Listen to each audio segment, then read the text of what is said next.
of cobalt, which big tech companies that are making billions off of the mineral insist are ethical, despite the evidence that suggests otherwise.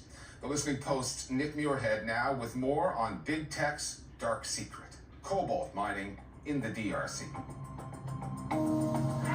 This is one of the thousands of unregulated, unmonitored mines in the DRC.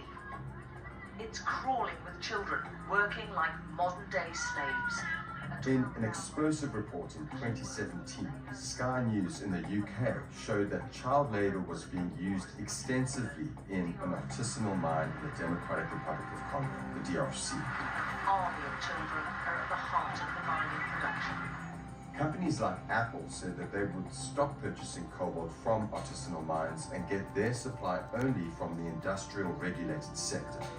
But, according to a report in the New Yorker 4 years later, as soon as the media attention died down, the practice of buying artisanal mined cobalt continued.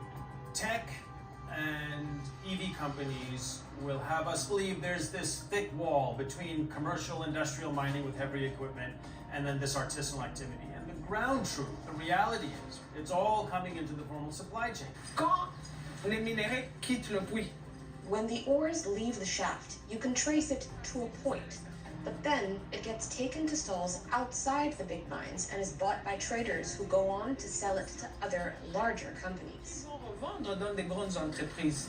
And it's at that point that what was dug by a child and what might have been excavated by some heavy machinery is mixed together, and from that point forward, it's impossible to discriminate. What we found interesting is that big tech entities that make billions of dollars have such difficulty with traceability. Obviously, supply chain mapping is a difficult exercise, but if an organization like Amnesty is able to map out this route, which is much harder because we don't have access to a whole host of confidential information, really the onus is on them. And that's why it's not enough for companies to say, well, you know, we are not able to really understand what's happening at the point of extraction. Being at the center of global demand is a story that the Congolese know all too well. The first time it happened was with the invention of the automobile in the late 19th century. The cars needed tires, rubber tires.